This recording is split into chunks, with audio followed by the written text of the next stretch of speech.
নমস্কার বন্ধুরা, কেমন আছো সবাই? আবার এসে গেছি। আজকে একটা অ্যানিভার্সারি কেক ডেকোরেশনের ভিডিও নিয়ে এসেছি। Chocolate cake. কেক বানানোটা আমি আর দেখালাম না, কেননা ওটা আগে আমি দেখিয়েছি কিভাবে চকলেট কেক আমি বানাই। সেই ভিডিও আগেই আমি দিয়েছি। এইবার আমি কেকটাকে কিভাবে লেয়ারিং করে কেটে নিলাম। যে উপরের এইগুলো সব কেটে আমি কেকটাকে লেয়ার করে কেটে নিলাম।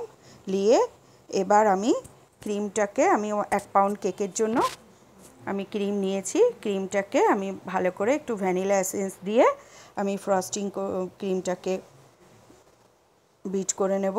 নিয়ে এবার কেকটাকে আমি সুগার সিরাপ দিয়ে একটু ময়েস্ট করে তারপরে আমি এই যে ক্রিম দিয়ে লেয়ারিং করব।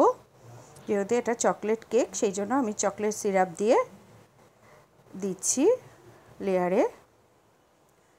এইভাবে ক্রিম দিয়ে কেকটাকে আমি ভালো করে ফ্রস্টিং করে নেব। এইবার আমি সেকেন্ড কেকটা দিয়ে দেবো। দিয়ে সেমভাবে আমি ময়েস্ট করে সুগার সিরাপ দিয়ে ময়েস্ট করে তারপরে আমি ক্রিম দিয়ে এটাকে ফ্রস্টিং করে নেব। দিয়ে খানিকক্ষণ ফ্রিজে রেখে দেব। রেখে আমি তারপরে এবার এই সামান্য ক্রিম দিয়ে আমি ফ্রস্টিং করে ফ্রিজে রাখবো। রেখে তারপরে আমি বাকি ক্রিম দিয়ে এটাকে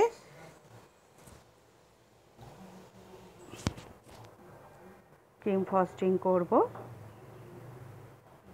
কেক যত ঠান্ডা হয় ক্রিমটা তত ভালো ধরে।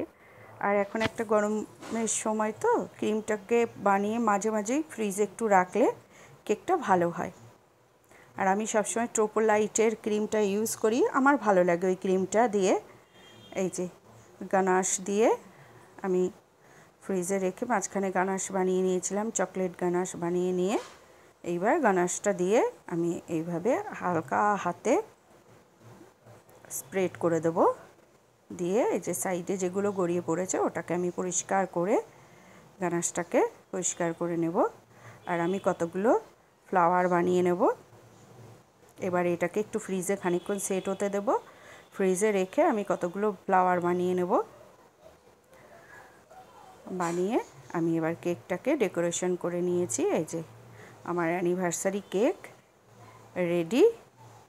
ভালো লাগলে আমার চ্যানেলটাকে একটু লাইক ও সাবস্ক্রাইব করে দিও।